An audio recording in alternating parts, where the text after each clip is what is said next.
So অনেক tricks পড়া হলো, এবার আমরা দেখি যে পরীক্ষায় কীরকম আসে। তো পরীক্ষায় আসলে এত কঠিন কিছু আসে না, আমরা যে বেসিক ট্রিকগুলো পড়ছি এগুলোর মধ্যেই মোটামুটি পরীক্ষায় চলে আসে।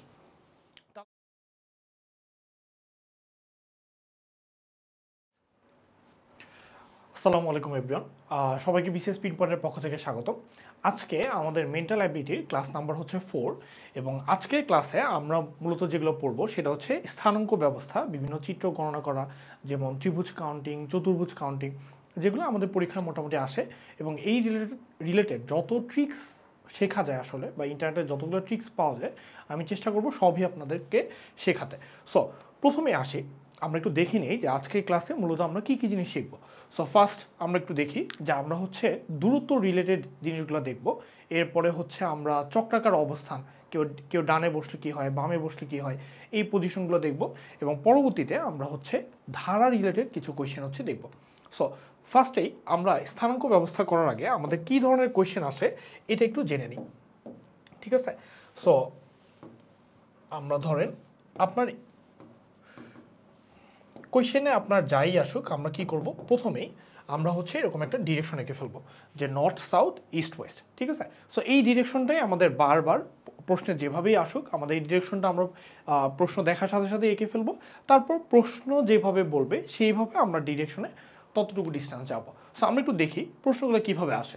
দেখেন 43তম বিসিএসের কোয়েশ্চেন বলছে এক ব্যক্তি, আচ্ছা সো আমরা প্রথমে যেটা বলছি যে আমরা প্রথমে কী করব, আগে আমরা ডিরেকশনগুলো দিয়ে ফেলবো। সো বলছে যে এক ব্যক্তি প্রথমে কতটুকু যায়, প্রথমে 5 মাইল পশ্চিমে যাবে, ঠিক আছে? তাহলে 5 মাইল পশ্চিম, এই যা সে গেল 5 মাইল পশ্চিম। এরপরে বলছে 2 মাইল দক্ষিণে, তাহলে এই যে এখান থেকে সে ধরেন 2 মাইল গেল দক্ষিণে। আচ্ছা, এরপর আবার 5 মাইল পশ্চিমে যায়, তাহলে এই যে আবার 5 মাইল হচ্ছে পশ্চিমে গেল। তাহলে বলছে যে যাত্রাস্থান থেকে তার সরাসরি দূরত্ব কত। তাহলে আপনি চিন্তা করেন, দেখেন এতটুকু ছিল 5, এইটা ছিল 5, আরও সে 5 আসছে, রাইট? তাহলে টোটাল সে কতটুকু আসছে, টোটাল সে আসছে এতটুকু হচ্ছে 10।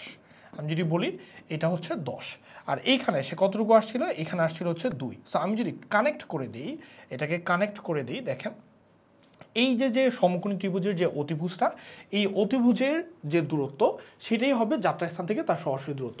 তাহলে এই অতিভুজের ভূমি কত, ভূমি হচ্ছে 10, লম্ব হচ্ছে 2, তাহলে অতিভুজ আমরা পাবো পিথাগোরাস সূত্র থেকে 10 স্কোয়ার প্লাস 2 স্কোয়ার। সো আসবে হচ্ছে 104। সো 104 মানে বোঝাই যাচ্ছে এটা 10 পয়েন্ট সামথিং আসবে, হ্যাঁ 10.01 বা 10.12 সামথিং। সো আমরা যদি প্রশ্নের দিকে তাকাই 8, 12, 10, 15, তার মানে কোনোটাই এখানে কি হবে না, অ্যান্সার হবে না, ঠিক আছে? তাহলে এটার অ্যান্সার হবে উপরের কোনোটিই নয়। আচ্ছা, সো এরপরে পরের কোয়েশ্চেনে যাই। দেখেন একই টাইপের কোয়েশ্চেন, আমরা যদি কোয়েশ্চেনটা একটু পড়ি, দেখেন বলছে যে মেহেদি একটা নির্দিষ্ট স্থান থেকে 9 কিলোমিটার দক্ষিণে যায়। আমরা কি করব, আমরা হচ্ছে এই কোয়েশ্চেন পড়ার আগেই কি করব, ওইটা ড্র করে ফেলবো, নর্থ সাউথ ইস্ট ওয়েস্ট, ঠিক আছে? সো বলছে যে একটা নির্দিষ্ট স্থান থেকে 9 কিলোমিটার দক্ষিণে গেল, তাহলে ভালো কথা, আমরা একটা ডিফারেন্ট কালার দিই, 9 কিলোমিটার সে হচ্ছে দক্ষিণে গেল। এরপর বলছে 3 কিলোমিটার পূর্বে গেল, তাহলে এই যে সে 3 কিলোমিটার পূর্বে গেল, এতটুকু হচ্ছে ধরলাম 3। আচ্ছা, এরপর সেখান থেকে উত্তর দিকে 6 কিলোমিটার গেল, তাহলে উত্তর দিকে আবার 6 কিলোমিটার, দেখেন তাহলে এটা হচ্ছে 6। বলছে যাত্রাস্থান থেকে তার সর্বশেষ দূরত্ব কত। তাহলে আমরা চিন্তা করি, দেখেন এই টোটালটা ছিল 9, এতটুকু হচ্ছে 6, তার মানে এই দূরত্বটা কত, আসলে 3, তাই না? আবার এখানেও সে পূর্ব দিকে কতটুকু গেছিল, 3, তার মানে এটাও কি আসলে 3। তাহলে যাত্রাস্থান থেকে আমি যদি সরাসরি দূরত্ব বলি, যাত্রাস্থান থেকে সরাসরি দূরত্ব হবে এই যে এই পয়েন্টটা আর এই পয়েন্টটা, এই দুইটাকে কানেক্ট করলে যে ডিস্টেন্সটা সেটাই হবে আমাদের যাত্রাস্থান থেকে সরাসরি দূরত্ব। অর্থাৎ এই যে ব্রিঙ্কিং পেনের যে হাইপোটেনাসটা বা অতিভুজটা, এই অতিভুজটাই হবে আমার ডিরেক্ট দূরত্ব। তাহলে এই এতটুকু 3, এটা 3, তাহলে আমরা যদি এই ত্রিভুজটা চিন্তা করি, তাহলে এটা 3, এটা 3, তাহলে এটার অতিভুজ কত হবে, পিথাগোরাস দিয়ে চিন্তা করেন, 3 স্কোয়ার প্লাস হচ্ছে 3 স্কোয়ার, তাহলে কত আসবে 3√2। তাহলে এটার আমাদের অ্যান্সার হবে, এটার অ্যান্সার হবে 3√2, ঠিক আছে? আচ্ছা, সো এইরকমভাবে আমরা প্রশ্নগুলো কিন্তু প্রশ্নে যাই বলুক না কেন, আমরা কিন্তু ড্র করলেই এগুলো একদমই ইজিলি সমাধান হয়ে যাবে। আচ্ছা, সো এরপর দেখেন আমরা কোশ্চেনটা একটু পড়েন আপনারা, বা আপনারা যখন ভিডিওতে দেখবেন এই জায়গাটাতে ভিডিওটা একটু পজ করে নেবেন। সো আমি যদি পড়ি, দেখেন কি বলছে যে ভোরবেলায় আপনি বেড়াতে বের হয়েছে, ভালো কথা। তাহলে আমরা আবার ড্র করে ফেলি নর্থ সাউথ ইস্ট ওয়েস্ট। তাহলে আমরা জানি যে সূর্য পূর্ব দিকে উঠে আর পশ্চিম দিকে অস্ত যায়। তাহলে বলছে ভোরবেলা আপনি বের হয়েছেন, তার মানে তখন সূর্যটা কোন দিকে ছিল? পূর্ব দিকে ছিল। তাহলে বলছে সূর্য আপনার সামনের দিকে ছিল, তার মানে অবশ্যই আপনি কোন দিকে গেছেন? আপনি অবশ্যই পূর্ব দিকে গেছেন, রাইট? তাহলে আপনি পূর্ব দিকে গেছেন, ভালো কথা। বলছে কিছুক্ষণ পরে আপনি বাম দিকে ঘুরলেন, তাহলে আপনি এই যে এই জায়গায় আসছেন, এখন দেখেন আপনার হাতের নিচের দিকে হচ্ছে ডান, উপরের দিকে হচ্ছে বাম, তাহলে আপনি বাম দিকে ঘুরলেন। এরপর বলছে কয়েক মিনিটে আপনি আবার ডান দিকে ঘুরলেন, আপনি এখন কোন পজিশনে আছেন? এই পজিশনে। এখন এই পজিশনে আপনার ডান কি? এইদিকে, বাম হচ্ছে এইদিকে। তাহলে আপনি যখন চিত্রটা ড্র করবেন, তাহলে আপনি এখন কোন দিকে ঘুরছেন?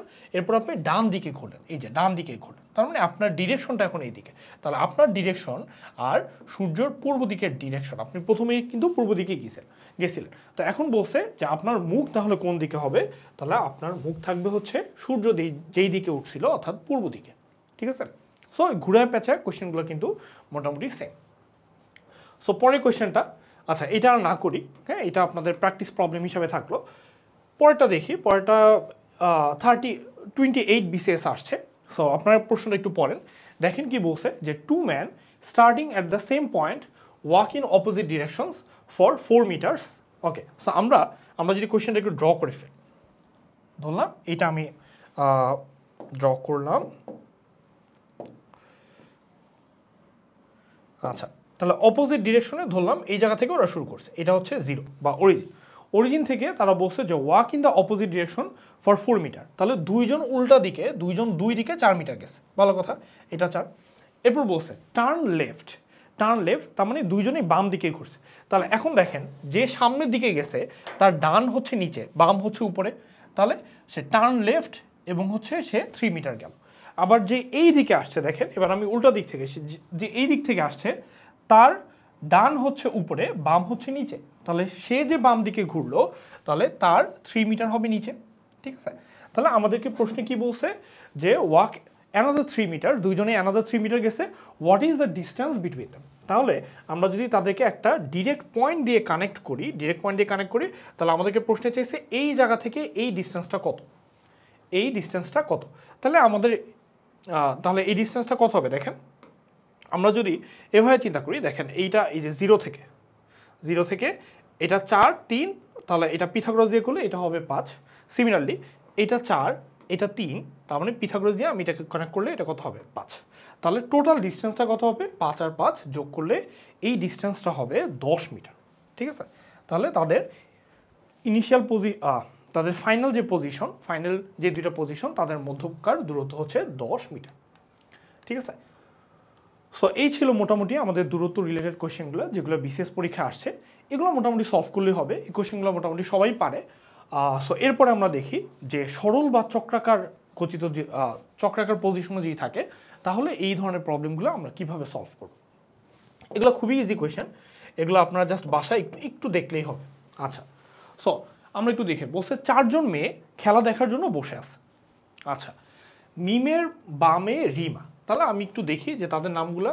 মিম, এটা হচ্ছে রিমা, জারিন, আর এখানে আসতে হচ্ছে মালিহা। ঠিক আছে? তো মালিহার জন্য আমি MA ইউজ করলাম। তাহলে বলছে মিমের বামে রিমা, তাহলে আমি এই যে এটা হচ্ছে আমার মিমের বামে রিমা। তা আপনি এগুলো লেখার সময় ইচ্ছা করে একটু ফাঁকা রেখে লিখবেন, যাতে পরবর্তীতে কোনো ক্লু যখন দিবে ওইটার ভিতরে যাতে কিছু বসানো যায়, একটা বা দুইটা। তাহলে বলছে মিমের বামে রিমা, তাহলে আমি ধরিলাম মিমের বামে রিমা। ঠিক আছে? একটু স্পেস রাখলাম যাতে যদি পরে আসে যাতে বসানো যায়। বলছে ডানে জারিন, তাহলে ডানে হচ্ছে জারিন।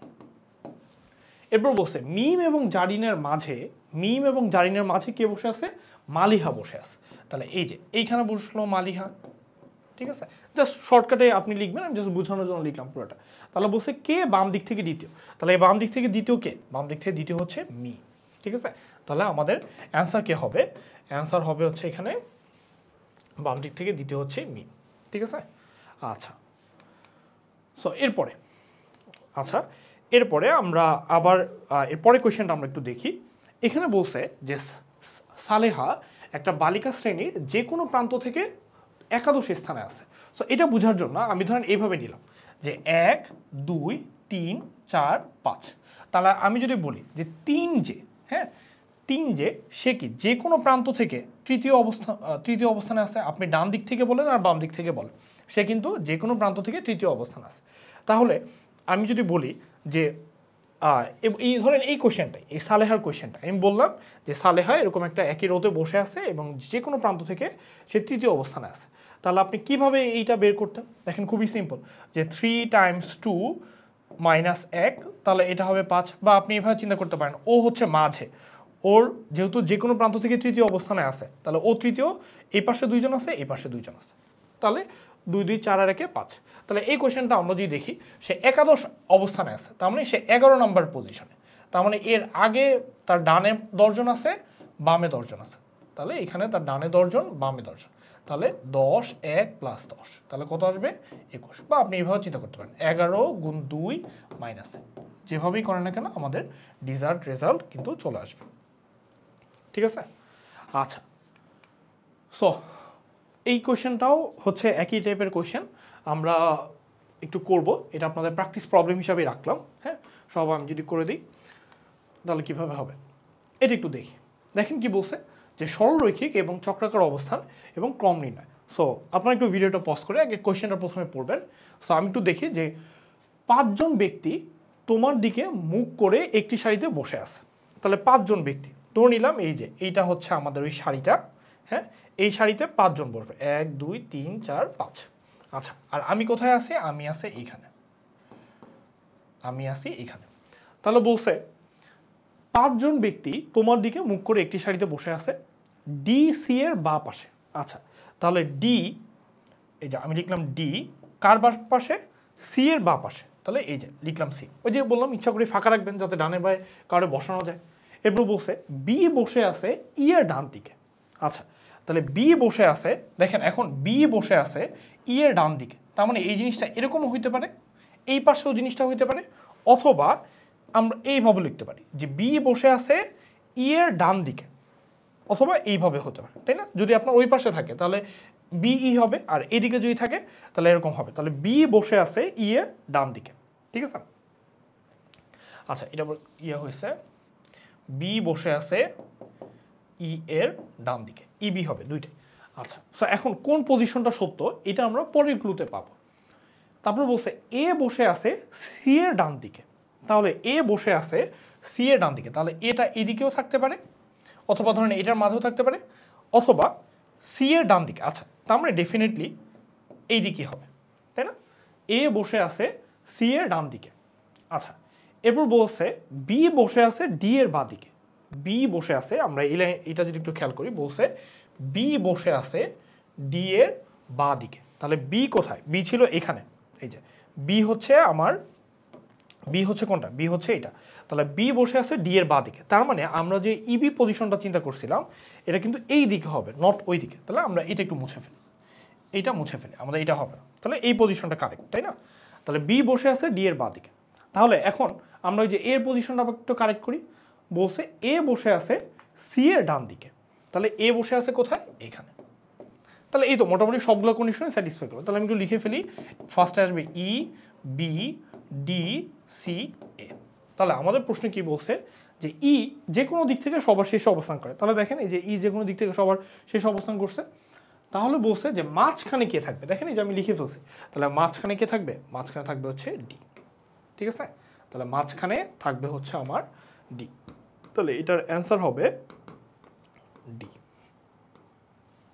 ওকে, সো এরকম আমরা একটু জাস্ট প্রশ্নে যা বলবো ওইটাই লিখে ফেলবো, লিখে ফেলে সাজায় ফেলবো, সাজায় ফেলে আমরা কিন্তু অ্যান্সারটা পেয়ে যাব। ঠিক আছে?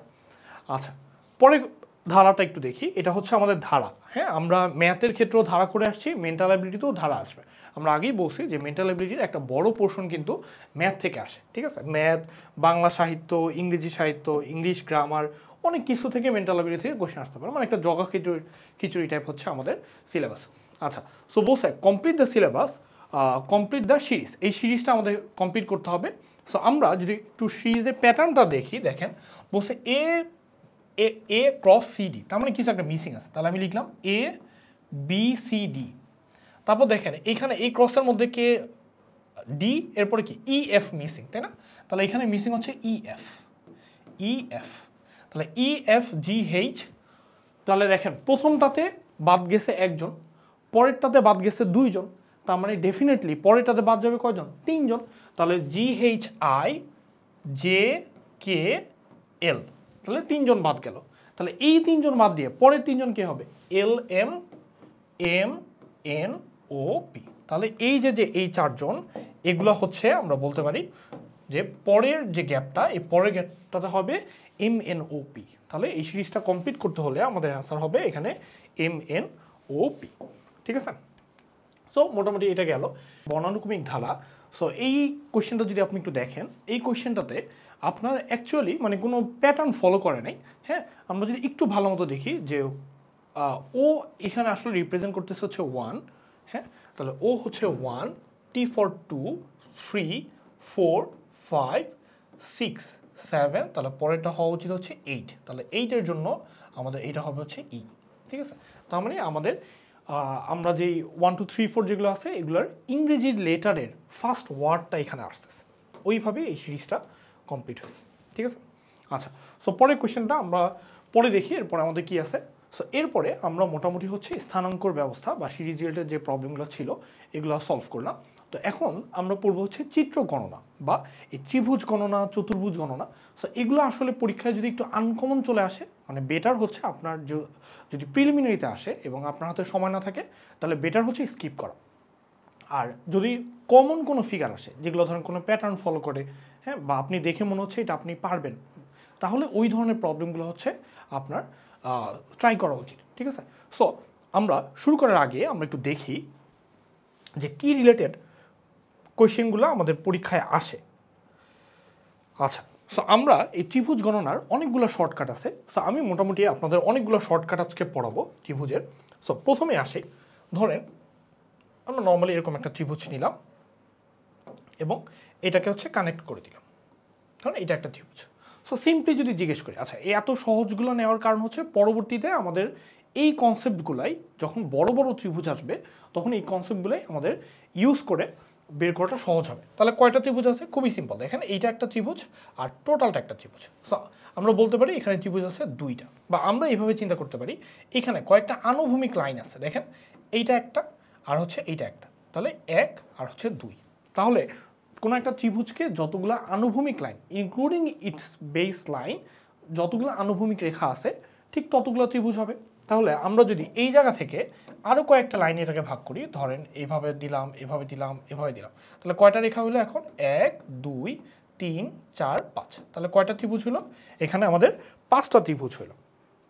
ঠিক আছে? আচ্ছা, সো এরপর আমরা একটা নতুন ত্রিভুজ নেই, আরেকটা ত্রিভুজ নিলাম।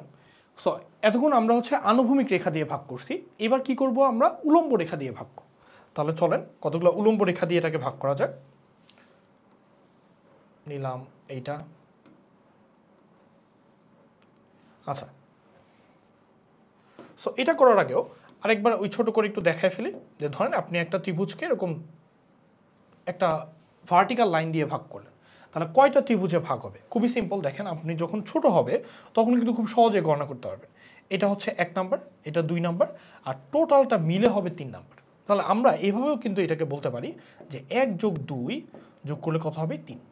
তাহলে আমরা যদি ভার্টিক্যাল লাইন দিয়ে, ভার্টিক্যাল বলতে মানে আমরা হচ্ছে ওই যে কোনো একটা শীর্ষবিন্দু থেকে বিপরীত বাহুর উপরে মধ্যমানা যা সংযোজক রেখাংশগুলো দিয়ে, যে কোনো বিন্দুর সংযোজক রেখাংশগুলো দিয়ে যদি ভাগ করি, তাহলে যতগুলো ত্রিভুজ হবে এইটা কিন্তু বের করা যাবে এই প্রসেসটা ফলো করে। তাহলে আপনি কতগুলো লাইন দিয়ে ভাগ করছেন? ধরেন এখানে এতগুলো লাইন দিয়ে ভাগ করছেন, তাহলে 1 2 3 4।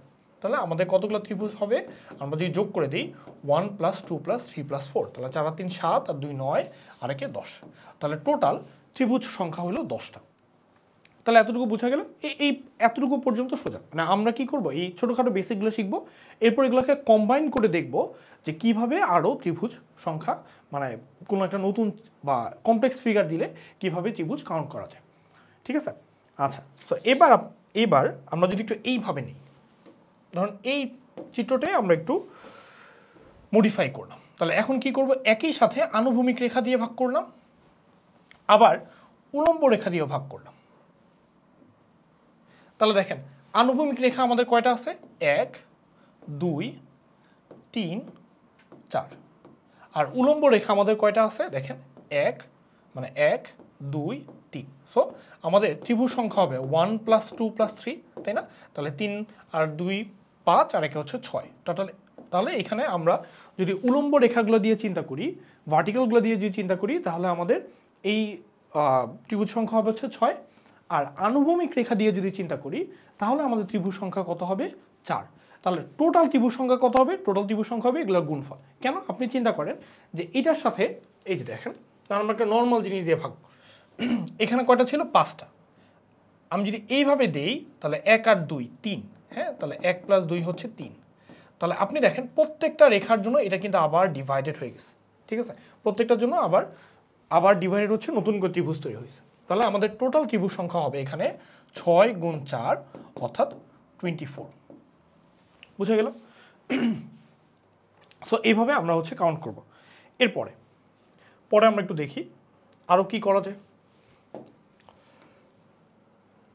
আচ্ছা, সো এবার আমরা আগের মতোই ধরেন কতগুলো উলম্ব রেখা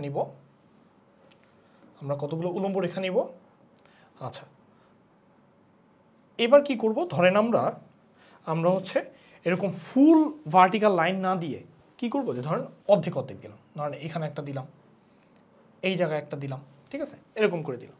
তাহলে এখন ত্রিভুজ রেখাগুলো কীরকম হবে? ওই আগের মতো দেখেন, গণনা করেন 1 2 3 4। তাহলে আমাদের 1 + 2 + 3 + 4, তাহলে কত আসে? 10। আচ্ছা, এই যে স্বাভাবিক সংখ্যাগুলো যোগ করার একটা ফর্মুলা কিন্তু আমরা পড়ে আসছি। কি পড়ছিলাম মনে আছে? আমাদের সিজের মধ্যে পড়ছিলাম যে n সংখ্যক স্বাভাবিক সংখ্যার যোগফল নির্ণয়ের সূত্র হচ্ছে n × n + 1 / 2, ঠিক আছে? সো সেক্ষেত্রে আমরা কিন্তু এই ফর্মুলা দিয়েও বের করতে পারি 1 + 2 + 3 + 4। তাহলে ওইভাবে যদি আপনি বের করেন, তার মানে যে সর্বশেষ যে সংখ্যাটা n, তাহলে 4 × n + 1 মানে 5 / 2। তাহলে এই যে কাটাকাটি করলে আলটিমেটলি কত আসবে? 10ই আসবে, ঠিক আছে? তাহলে এই যে 4টা আমাদের ভার্টিক্যাল রেখা দিয়ে আমরা এটাকে ভাগ করলাম, তাহলে ভাগ করলে এখানে ত্রিভুজ সংখ্যা কত আসলো? ত্রিভুজ সংখ্যা আসলো হচ্ছে 10। আবার দেখেন এই জায়গায়, এই যে আমি একটা হরিজন্টাল লাইন নিছি না, হরিজন্টাল, তা এটার জন্য একটা ত্রিভুজ হয়েছে। এগুলো আমরা আলাদা করে হিসাব করব, ঠিক আছে? কারণ এটার জন্য দেখেন আপনার নিচে কিন্তু কোনো ত্রিভুজ ফর্ম হয়নি, সো এটা কিন্তু অ্যাফেক্টেড হবে না, ঠিক আছে? কারণ এখানে কিন্তু চতুর্ভুজ হয়েছে। আবার এইখানে দেখেন আবার একটা ভার্টিক্যাল লাইন আসছে এগুলোর মতো, তাই না? একটা হরিজন্টাল লাইন আসছে, তাহলে এটার জন্য আমাদের কত আসবে? 1 আর হচ্ছে 2।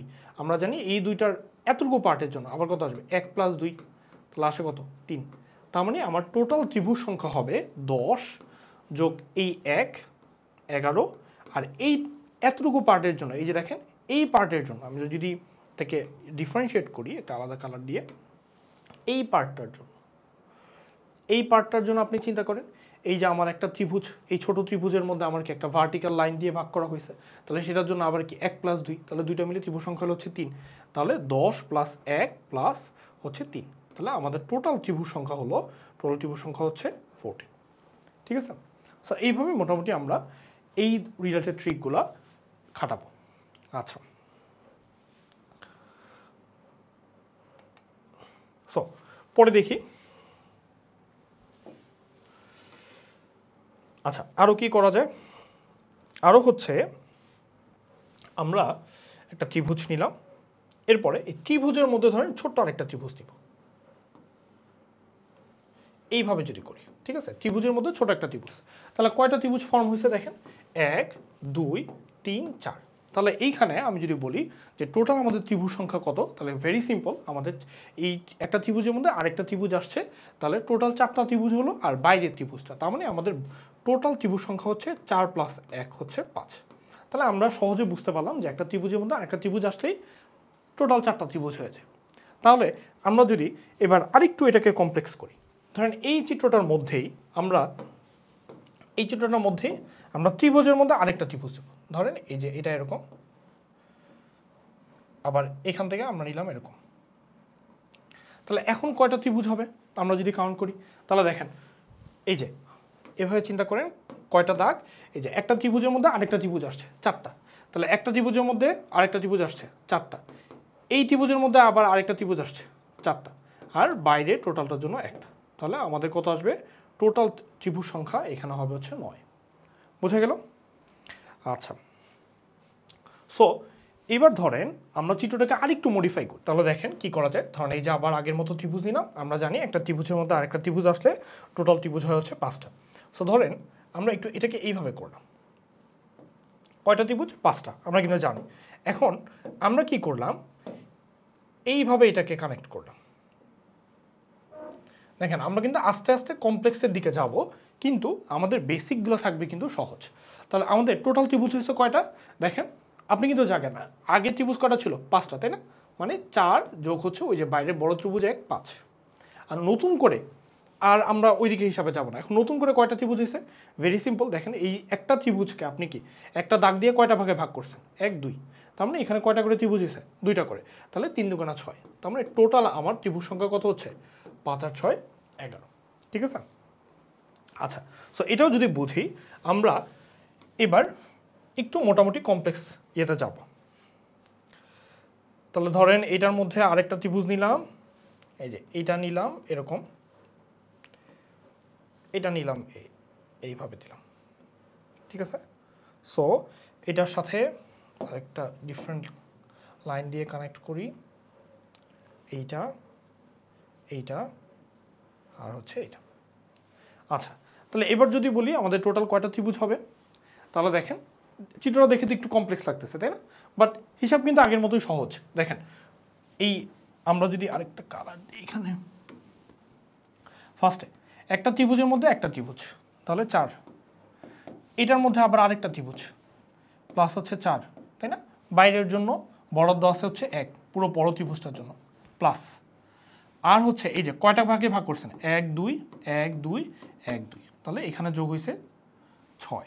তাহলে 4 4 8 আর 6 14 আর 1 15। তাহলে টোটাল ত্রিভুজ সংখ্যা হবে এখানে আমাদের কয়টা? 15টা। ঠিক আছে?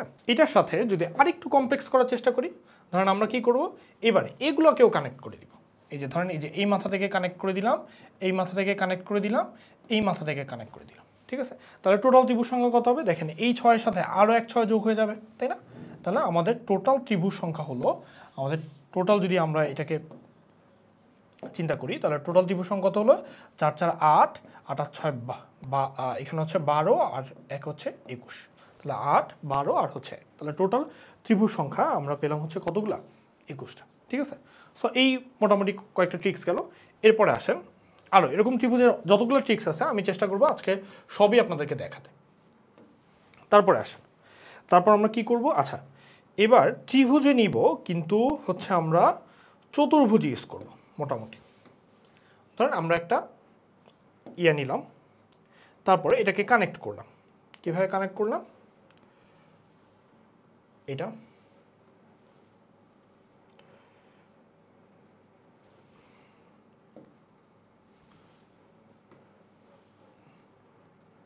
আচ্ছা, সো এখানে যদি বলি আমাদের টোটাল কয়টা ত্রিভুজ হবে? দেখেন আমরা যদি বলি এখানে ত্রিভুজ সংখ্যা হবে 1 2 3 4। ঠিক আছে? কিন্তু আরও কিন্তু ত্রিভুজ আছে। এই যে আপনার এটা একটা ত্রিভুজ, তাই না? এটা একটা 5, এটা 6, উল্টা দিকে গেলে আবার এটা 7, এটা 8। তার মানে টোটাল এখানে ত্রিভুজ আছে হচ্ছে 8টা। তো নর্মাল যেহেতু ছোট ফিগার, তার মানে আমরা কিন্তু এমনি কাউন্ট করে বলতে পারি। সো আমরা এই ট্রিক্সটাই পরবর্তীগুলোর জন্য ইউজ করব। তাহলে এখানে ত্রিভুজ সংখ্যা আসতেছে 4 গুণ 2 হুইচ ইজ 8। তাহলে এই ধরনের ফিগার থাকলে আমাদের ত্রিভুজ সংখ্যা কত হবে? 8টা। সো এবার ধরেন আমি যদি এটাকে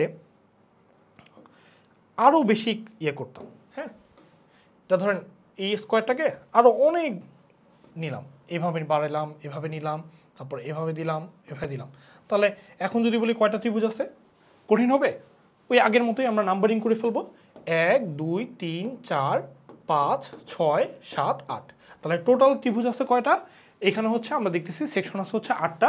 তাহলে আমাদের টোটাল নাম্বার অফ ত্রিভুজ হবে 8 গুণ 2 হচ্ছে 16টা। ঠিক আছে? বোঝা গেল?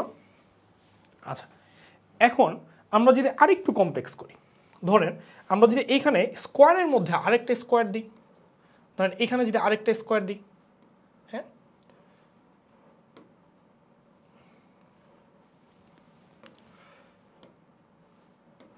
ধরেন আমরা স্কোয়ারের মধ্যে আরেকটা স্কোয়ার দিলাম। এখন বললাম যে এখন কয়টা ত্রিভুজ হবে? ভেরি সিম্পল, দেখেন আপনার বড় ত্রিভুজ, বড় চতুর্ভুজটার জন্য টোটাল ত্রিভুজ পেয়েছেন কয়টা? 16টা। ছোটটার জন্য কিন্তু হুবহু সেম স্ট্রাকচার না? তাহলে টোটাল আরও এক্সট্রা কয়টা ত্রিভুজ অ্যাড হবে? আরও এক্সট্রা ত্রিভুজ অ্যাড হবে হচ্ছে 16টা, তার মানে টোটাল ত্রিভুজ হবে আমার এখন 32টা। বুঝা গেল? তাহলে চতুর্ভুজের জন্য মোটামুটি আমাদের ট্রিক্সটা হচ্ছে এরকম, ঠিক আছে? আচ্ছা, তারপর দেখি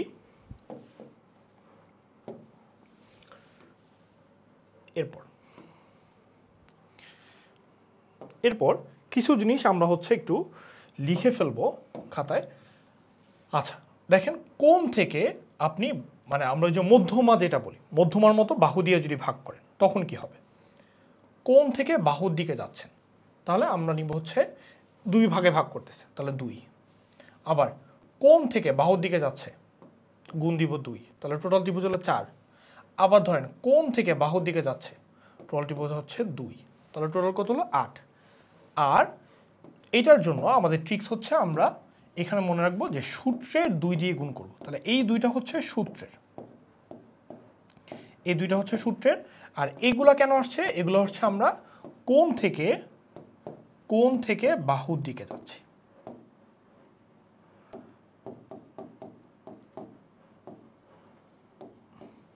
কোণ থেকে বাহুর দিকে যাচ্ছি, এই জন্য আমরা হচ্ছে 2 গুণ করব। তাহলে এই লেখাটা আমরা একটু লিখে ফেলি। আচ্ছা, আমরা এখানে একটা লাইন টেনে লিখে ফেলি, মনে রাখবো কিভাবে।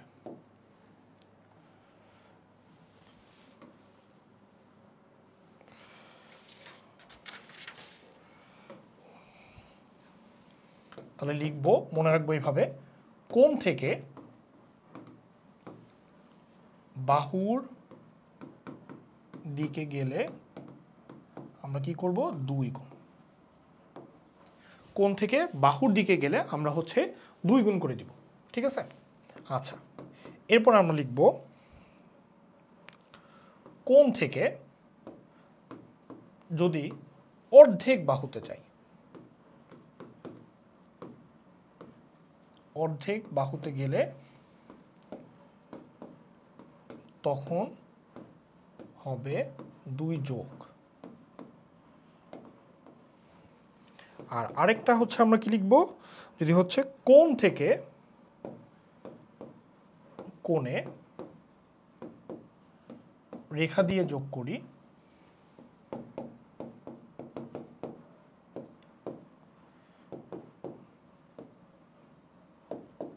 তাহলে 4 যোগ,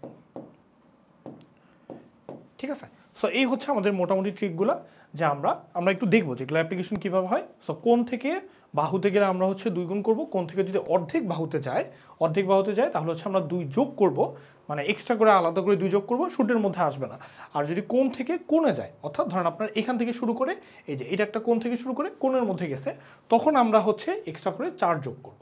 তাহলে আমরা একটু দেখি যে সূত্রগুলা কিভাবে আমরা অ্যাপ্লিকেশন করব, ঠিক আছে? সো ফার্স্টে আসি,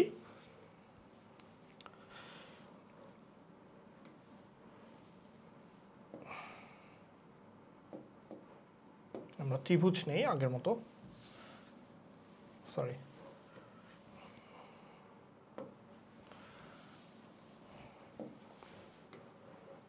ত্রিভুজ নিলাম। তারপর আমরা এখন কি করব? এটাকে কানেক্ট করব।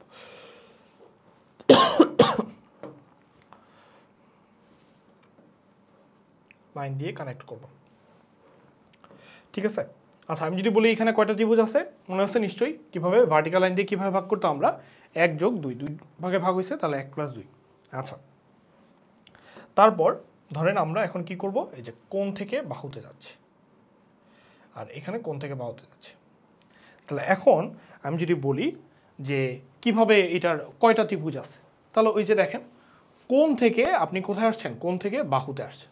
তাহলে কোণ থেকে বাহুতে আসছেন, তাহলে আপনার কি হবে? যে 2, সূত্রের তো 2 থাকবেই, প্লাস হচ্ছে 2, তাই না?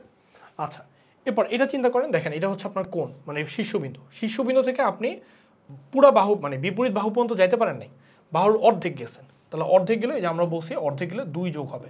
সিমিলার এটার জন্য অর্ধেক গেছেন, তাহলে 2 যোগ হবে। তাহলে টোটাল আমার ত্রিভুজ সংখ্যা হবে 2 × 4, আর এখানে 4 4 হচ্ছে 8। তাহলে আমাদের এখানে টোটাল ত্রিভুজ সংখ্যা হবে হচ্ছে 8টা, ঠিক আছে? আচ্ছা, তারপর আমরা আরও একটু দেখি কীরকম আসে। ধরেন এবার আসলো কীরকম?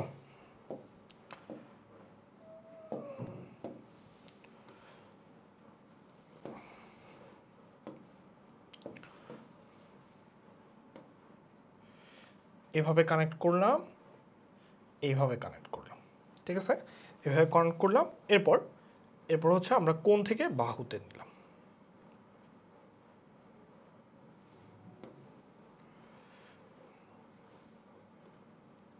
আর কোণ থেকে গেলাম বাহুতে।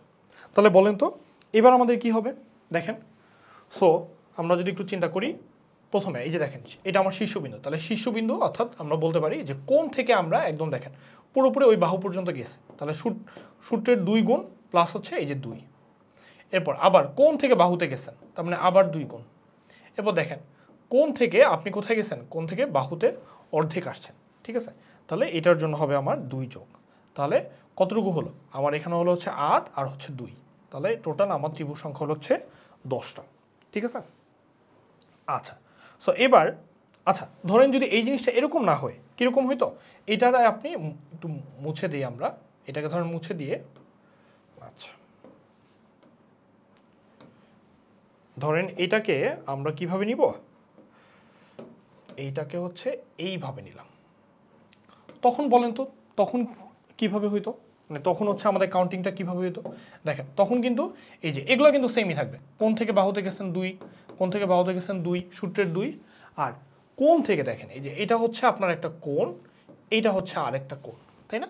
তাহলে কোণ থেকে কোণে গেছেন, এখানে কিন্তু কোনো বাহু নেই, এটা হচ্ছে কোণ, দুইটা ছেদবিন্দু, তাহলে কোণ থেকে কোণে গেছেন, তাহলে এটার জন্য আমাদের সূত্র কত ছিল, 4 যোগ, তাহলে এখানে হচ্ছে 8 আর এখানে হচ্ছে 4, তাহলে টোটাল আমাদের কত হলো, টোটাল হলো হচ্ছে 12। সো এই মোটামুটি আমাদের ত্রিভুজ গণনার কনসেপ্ট, শর্টকাটগুলো যা ছিল আমি সবই মোটামুটি দেখানোর চেষ্টা করছি। ও আচ্ছা আরেকটা আছে। সো দেখেন আরেকটা ট্রিক আছে, এই ট্রিক্সটার কথা আমরা বলছিলাম যে যদি কোনো একটা ত্রিভুজ সিমেট্রিক হয়। আচ্ছা সিমেট্রিক কীভাবে, এটা আগে একটু বুঝি। ধরেন এটা 1, এটা 2, এটা 3, দেখেন আপনি একটা বাদ দিয়ে ওটা কিন্তু 1 2 3, মানে এখানে 3টা ত্রিভুজ আছে, ঠিক আছে। সো এইভাবে এটা সিমেট্রিক। সো এইভাবে যদি হয় তাহলে টোটাল ত্রিভুজের সংখ্যা হবে, আপনি চাইলে একটা সূত্র ইউজ করে করতে পারবেন 2n² - 5। তবে এখানে ব্যাপার আছে যে এটা শুধু অ্যাপ্লিকেবল যদি n এর ভ্যালু 3 4, হ্যাঁ মানে আপ টু 4 পর্যন্ত হয়, তখন এটা হচ্ছে অ্যাপ্লিকেবল। আর আরেকটা ওয়ে হচ্ছে মানে যেটা সব অ্যাপ্রোচে অ্যাপ্লিকেবল, এটা একটু ঝামেলার, বাট আমরা ওইভাবে মনে রাখবো। ধরেন 1, তারপর হচ্ছে 2 3 লিখলাম, ঠিক আছে।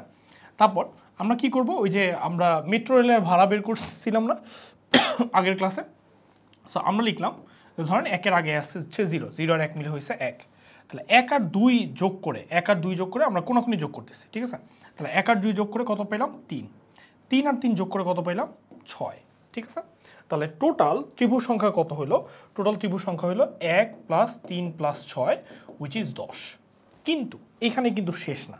আচ্ছা তাহলে এখানে আরও কি হবে, এর পরের পার্টটা আমাদের একটু মনে রাখতে হবে। দেখেন এই যে আমরা যোগ করে যেগুলো পাইছি না, কি কি পাইছি, 6 3 1, তারপর শেষ থেকে আপনি শুরু করবেন, শেষেরটা সবসময় বাদ দিবেন, তারপর আপনি জাম্প করবেন, মানে এইটারে বাদ দিয়ে এটাতে আসবেন, আবার পরেরটা বাদ, মানে যেটা ক্রস পড়ছে এর পরেরটা নেবেন, পরেরটা আবার ক্রস, তাহলে এখানে 6 ক্রস এর সাথে আসবে 3, তাহলে টোটাল ত্রিভুজ সংখ্যা আসবে হচ্ছে 13টা। তাহলে আমরা একটু দেখি ফর্মুলা দিয়ে করলে কি হয়।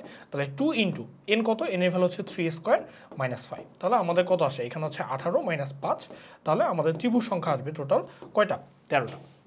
আচ্ছা সো যদি 4-এর জন্য হয় তখন আমরা একটু দেখি, দেখেন 1 2 3 4, বা এখানে আমরা বলতে পারবো 1 2 3 4, তাহলে এটাও সিমেট্রিক, তাই না। তাহলে আমরা ফর্মুলা অ্যাপ্লাই করতে পারবো 2n² - 5, তাহলে 2n এর ভ্যালু কত, 4² - 5, তাহলে 2 × 4² কত, 16 - 5, তাহলে 32 - 5 কত আসে আমার, 27। তাহলে এটা এভাবে আমরা করতে পারি।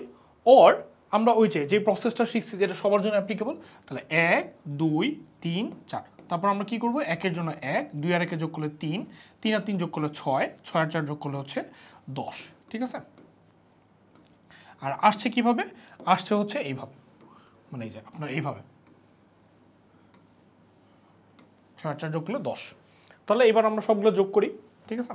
তাহলে 1 3 6 10, তাহলে আমরা 1 3 6 তো আগেই জানতাম, যোগ করলে 10 হয়, 10 10 হচ্ছে 20, তাহলে 20-এর সাথে আমার এখন এক্সট্রা কি আসবে, এই যে আমরা বলছিলাম যে শেষটা যেটা এটা ক্রস, পরেরটা নিব, শেষটা যেটা এটা এর পরেরটা ক্রস, আবার এর পরেরটা নিব, তাহলে আসতেছে কি 1 আসতেছে আর হচ্ছে 6 আসতেছে, তাহলে 20 যোগ 6 যোগ 1, তাহলে টোটাল আমার ত্রিভুজ সংখ্যা আসলো কত, 27টা। সো এইভাবে যদি আমাদের পরীক্ষায় ত্রিভুজ আসে আমরা কিন্তু এই ট্রিকগুলো ইউজ করে আমরা কিন্তু ইজিলি এই ত্রিভুজটা কতগুলো ত্রিভুজ আছে সেগুলো কিন্তু বের করতে পারবো। সো অনেক ট্রিক্স পড়া হলো, এবার আমরা দেখি যে পরীক্ষায় কীরকম আসে। তো পরীক্ষায় আসলে এত কঠিন কিছু আসে না, আমরা যে বেসিক ট্রিকগুলো পড়ছি এগুলোর মধ্যেই মোটামুটি পরীক্ষায় চলে আসে। তাহলে দেখেন এখানে বলছে যে নিচের মোট কতটি ত্রিভুজ আছে, তাহলে আমরা এখান থেকে দেখি কোণ থেকে বাহু 2, তাই না? কোণ থেকে বাহু আবার 2 গুণ, কোণ থেকে বাহু আবার 2 গুণ, টোটাল আবার হচ্ছে 2। তাহলে এখানে টোটাল ত্রিভুজ সংখ্যা কয়টা? ত্রিভুজ সংখ্যা 16টা। ঠিক আছে, আমি আগে লিখে রাখছি। আচ্ছা, সো এরপরটা দেখেন 35তম 33তম বিসিএস লিখিততে আসছে, বলছে যে how many triangles are there in the following figure. তাহলে আমরা এই পুরো জিনিসটা আমরা আগে পুরো জিনিসটা আগে ড্র করি, তাই না? তো দেখেন আমরা চিত্রটা যদি ড্র করি তাহলে এইখানে আপনারাই বলেন কয়টা ত্রিভুজ আসবে এখানে? এখানে আমরা বলছিলাম একটা ত্রিভুজের মধ্যে আরেকটা ত্রিভুজ আসলে বড়টা সহ আমাদের টোটাল ত্রিভুজ আসছে কয়টা? ত্রিভুজ হচ্ছে 5টা। আচ্ছা, এরপরে আপনাদের নিশ্চয়ই মনে আছে আমরা বলছিলাম যে এইভাবে ভাগ করলে, তাই না? এখানে কয়টা ত্রিভুজ হয়? 1 2 3 4, তাই না? তাহলে আমাদের এই জায়গায় টোটাল ত্রিভুজ হবে হচ্ছে 8টা। তাহলে আমরা কি করব? আমরা দেখেন আমরা একটু এই জায়গাটাতে একটা ট্রিক করব। কি করব? ধরেন এইটা কিন্তু নাই, হ্যাঁ, এটা কিন্তু আপনার চিত্রে দেয় নাই, না দিলেও আমরা কি একটা ডটেড লাইন দিয়ে এটা যোগ করি, আমাদের সুবিধার জন্য যোগ করলাম। সুবিধার জন্য যোগ করলে কি হবে দেখেন, এই যে এইটা আর যোগ করলাম, তাহলে ওই যে আমরা পড়ছিলাম যে একটা ত্রিভুজের মতো, হ্যাঁ, এই যে দেখেন একটা চতুর্ভুজে আপনি 4টা সেকশনে ভাগ করছেন, তখন ত্রিভুজ কয়টা হয়েছে? 4 দুগুণে 8টা। তাহলে আপনি দেখেন এই যে ডটেড লাইনের এই পাশে, ডটেড লাইনের এই পাশে আমরা যদি একটু দেখি, এই যে এই পার্টটাতে, ঠিক আছে, এই পার্টটাতে আপনার একটা চতুর্ভুজ হয়েছে না? এই চতুর্ভুজটা কি 4 ভাগে ভাগ করছে 2টা রেখা, তাই না? এই যে আমরা এই কনসেপ্টের সাথে মিলে, তাহলে কয়টা ত্রিভুজ হলো? 8টা। আবার এই পাশেও দেখেন একটা চতুর্ভুজ হলো, এটাকে 2 ভাগে 2টা দাগ 4 ভাগে ভাগ করছে, তাহলে টোটাল ত্রিভুজ কয়টা হলো? 4টা 4টা 8টা। ঠিক আছে, তাহলে আমরা লিখলাম যে 5 প্লাস 8 প্লাস 8। তাহলে এই যে আপনি ডটেড লাইন সরায় দেন, ডটেড লাইন সরাই দিলে 2টা ত্রিভুজ মিলে একটা ত্রিভুজ হবে, তার মানে একটাকে আপনার বাদ দিতে হবে। তাহলে 8 আর 16 আর 5 21, তাহলে টোটাল আমার ত্রিভুজ সংখ্যা হলো কয়টা? 20টা। ঠিক আছে, তাহলে আমার টোটাল ত্রিভুজ সংখ্যা কয়টা হবে? টোটাল ত্রিভুজ সংখ্যা হবে হচ্ছে 20টা। সো এই পরীক্ষায় দেখা যাবে কি যে এই কোশ্চেনগুলো আপনার রিপিট করে দেয়। ঠিক আছে, ভেজালের কোশ্চেন কিন্তু পরীক্ষায় খুব একটা দেয় না। আর আপনি যদি ম্যানুয়ালি কাউন্ট করতে চান তখন ট্রিক্সটা কি? ম্যানুয়ালি কাউন্ট করতে হলে তো কোনো ট্রিক্স নাই, তখন আপনাকে গুনতে হবে যে একটা করে 1 2 3, তারপর হচ্ছে এটা তো ত্রিভুজ না, 4 5 6 7, তাহলে আপনি একটা করে গুনবেন বড়টা সহ, তাহলে 8টা। হ্যাঁ, এরপরে হচ্ছে 2টা করে কয়টা আসে? এই যে 2টা করে এইভাবে কয়টা আসে ওইভাবে গুনবেন, 3টা করে কয়টা আসে, 4টা করে কয়টা আসে, এইভাবে আপনি ত্রিভুজ গুনে তখন হচ্ছে বের করবেন। ঠিক আছে, এটা একটু সময় সাপেক্ষ, বাট আমরা চেষ্টা করব যে ট্রিক্স যেগুলো আমরা শিখছি সেগুলোই অ্যাপ্লাই করার জন্য। ঠিক আছে, আচ্ছা, সো এই গেল মোটামুটি ত্রিভুজ রিলেটেড যত ট্রিক্স আছে এবং পরীক্ষায় যা কোয়েশ্চেনগুলো আসছে সেগুলো আমরা সবই সলভ করলাম। এবার আমরা একটু দেখি, এবার আমরা ত্রিভুজ থেকে একটু আয়তক্ষেত্র বর্গক্ষেত্রের মধ্যে ঢুকতে চাই। তো ধরেন এইটা একটা আয়তক্ষেত্র, এখানে আমরা কি করলাম? আমরা এটা একটা বর্গক্ষেত্র, হ্যাঁ, এই বর্গক্ষেত্রে ধরেন আমি 3টা সমান দাগে ভাগ করলাম,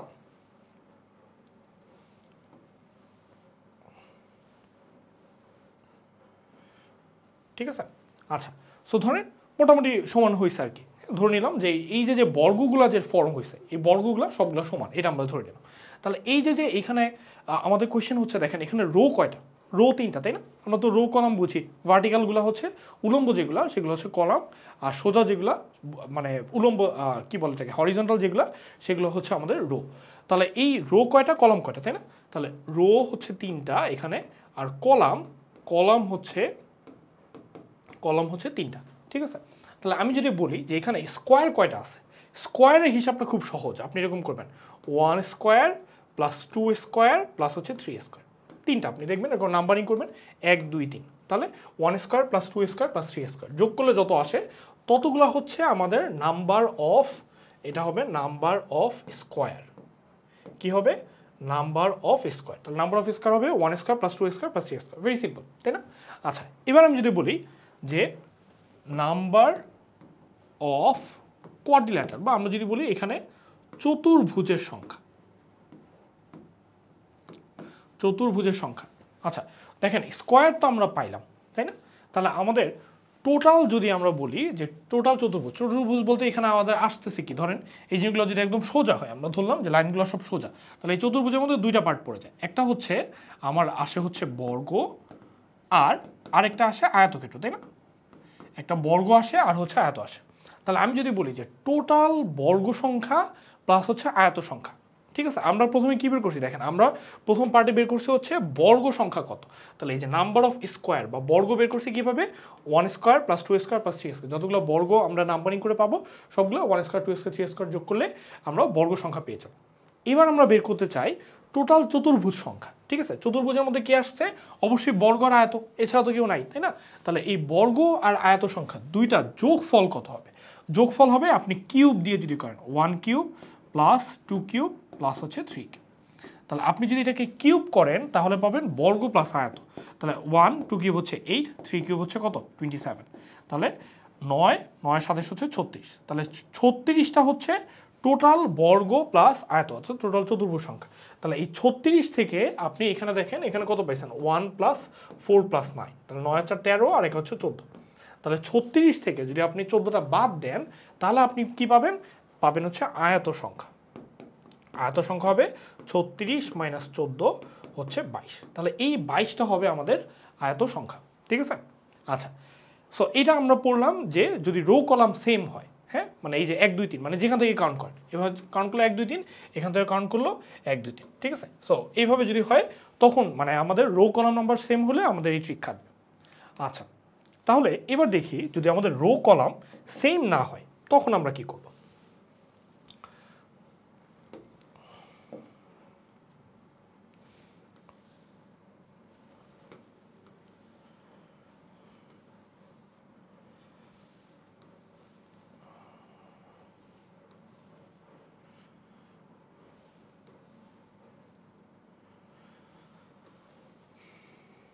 আচ্ছা, তাহলে এবার দেখি আমাদের রো কয়টা আসলো।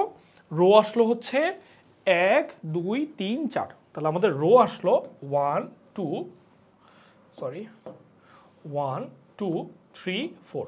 আর আমরা কলাম কয়টা পেলাম দেখেন, কলাম পাইছি হচ্ছে এখান থেকে যদি লেখা শুরি 1 2 3 4 5। তাহলে এখন যদি আমাদেরকে বলে যে টোটাল এখানে বর্গ সংখ্যা কত, সেটা যদি আমরা একটু বের করতে চাই, তাহলে টোটাল বর্গ সংখ্যা,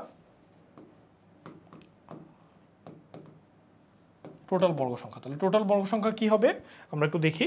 তাহলে আমরা লিখবো এইভাবে যে 1, আচ্ছা, সো আগে একটু এইভাবে লিখে ফেলি যে এখানে রো কয়টা দেখেন, আমরা লিখলাম রো হচ্ছে কয়টা, 4টা, আর কলাম কয়টা, কলাম হচ্ছে 5টা, ঠিক আছে?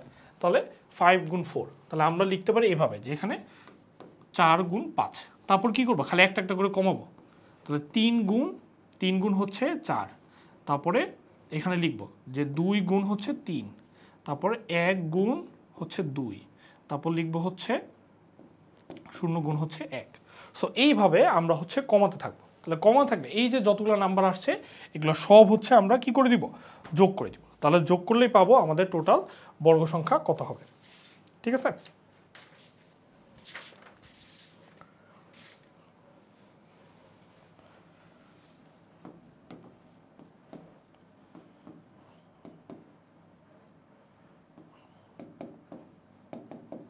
তাহলে টোটাল যোগ করেন, 20 আর 12 হচ্ছে 32, 38 আর হচ্ছে 2, 38 আর 2 40। তাহলে টোটাল আমাদের বর্গ সংখ্যা হবে এখানে 40টা, ঠিক আছে? আচ্ছা, তাহলে এই তো মোটামুটি আমাদের এই জিনিসগুলোই গেল। আর ওই আয়তর ক্ষেত্রে আপনি কি করবেন, আয়তর ক্ষেত্রে হচ্ছে এখানে হচ্ছে ইয়ে করে দিব, আমরা কিউব করে দিব, ঠিক আছে? তাহলে বড় ক্ষেত্র আয়ত ক্ষেত্রের ব্যাপারগুলো গেল। আচ্ছা, এরপরে কি আসে, ধরেন আমরা একটু এইভাবে চিন্তা করি, একটা বর্গ নিলাম, বর্গের ক্ষেত্রে আমি ধরেন এটাকে কানেক্ট করে দিলাম, তাই না? তাহলে আমি যদি বলি এখানে টোটাল কয়টা চতুর্ভুজ বা কয়টা বর্গ আছে, তাহলে দেখেন একটা বর্গকে আমরা একদম মাঝখান থেকে 2 ভাগে ভাগ করছি, সবগুলোই বর্গ এখানে। তাহলে এখানে বর্গ আসবে কয়টা, 1 2 3 4, আর বাইরে একটা, তাহলে টোটাল বর্গ আসলে কয়টা, 5টা, ঠিক আছে? সো আমরা এই চিত্রটারই একটা ব্রডার ভার্সন করব, ঠিক আছে? ব্রডার ভার্সন কীভাবে, ধরেন এইটাকে আমরা এভাবে নিলাম, একটা বর্গই বানালাম, বর্গ বানানোর পরে তারপর হচ্ছে এইটাকে কানেক্ট করে দিলাম,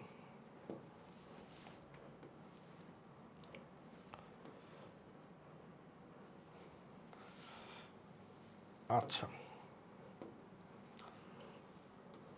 এরপর ধরেন এইটার একটা নিলাম, এরপর আর একটা বর্গ নিলাম। আচ্ছা, সো এবার বলেন তো যে টোটাল কয়টা চতুর্ভুজ হবে এখানে, মানে টোটাল কয়টা বর্গক্ষেত্র আছে এখানে আমি যদি জিজ্ঞেস করি। তাহলে দেখেন ভেরি সিম্পল, হ্যাঁ, যদিও চিত্রটা খুব সুন্দর হয় নাই, মানে সবগুলো স্কোয়ার যে এটা বোঝা যাচ্ছে না, তো ধরলাম আপনি খাতা যখন আঁকবেন সুন্দর করে আঁকবেন। তো এখানে দেখেন এটার জন্য কয়টা, 5টা আসছে না, তাই না? এটার জন্য আসছে 5টা, তার মানে যাই থাকুক ভিতরে আবার কয়টা আসছে, 5টা, এটার ভিতরে আবার কয়টা আসছে, 5টা। তাহলে টোটাল এখানে বর্গক্ষেত্র কয়টা হবে, টোটাল বর্গক্ষেত্র হবে কয়টা, 15টা। বুঝা গেল? আচ্ছা, সো ধরেন চিত্রটা আরও যদি এরকম করি, হ্যাঁ, ধরেন আমি এরকম আরও যদি হচ্ছে এটাকে বাড়াই, এটাকে, এরপর এটাকে কানেক্ট করে দিলাম, এভাবে কানেক্ট করলাম, তারপর এভাবে কানেক্ট করলাম, তারপর প্রত্যেকটার ক্ষেত্রে আপনি যদি আরও কতগুলো করে এরকম বর্গ করেন, এটারে বড় করলেন, এটারে বড় করলেন,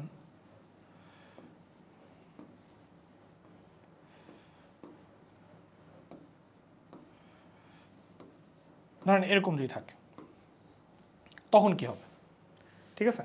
সো এইটা আপনাদের আমি হোমওয়ার্ক দিলাম, এটা আপনারা বাসায় করবেন।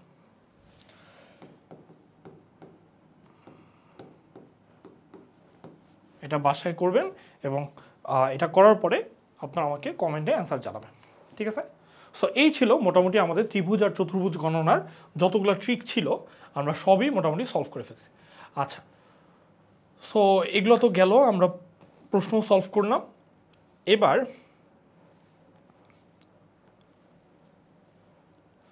আমরা এগুলো একটু দেখি। বলছে যে নিচের চিত্রে কতটি ত্রিভুজ আছে, ঠিক আছে? আচ্ছা, এটা আসলে ত্রিভুজের প্রশ্ন না, এখানে হচ্ছে আমাদের একটা প্যাটার্নের কোয়েশ্চেন, যে এখানে কোন, মানে এই প্যাটার্নের পরের ফিগারটা কি হবে, ঠিক আছে? এগুলো আসলে আমাদের ত্রিভুজ গণনা, এগুলো আমাদের। আচ্ছা, এইবার দেখেন আমাদের একটা বিশেষ কোয়েশ্চেন আসছে যে নিচের চিত্রে কয়টা চতুর্ভুজ আছে, ঠিক আছে? আচ্ছা, সো ফিগারটা ভালো মতো দেখেন আগে। সো এটা একটু দেখি যে নিচের চিত্রে কয়টা চতুর্ভুজ আছে। আচ্ছা, সো এটা করার আগে আপনাদেরকে এই আগের একটা কোয়েশ্চেন একটু রিপিট করি আবার। আমরা চতুর্ভুজ গণনার জন্য যে ট্রিকগুলো শিখছিলাম, কোথায় শিখছিলাম, এখানে, হ্যাঁ, যে একটা আমরা বলছিলাম যে রো আর কলাম যদি ইকুয়াল না হয় তখন কীভাবে আমরা বর্গ সংখ্যা বের করতাম, টোটাল বর্গ সংখ্যা বের করতাম এইভাবে, যে 4 গুণ 5, এরপর 1 কমাতে এটা হচ্ছে আমরা যোগ করে দিতাম, সবগুলো যা পেতাম যোগ করতাম।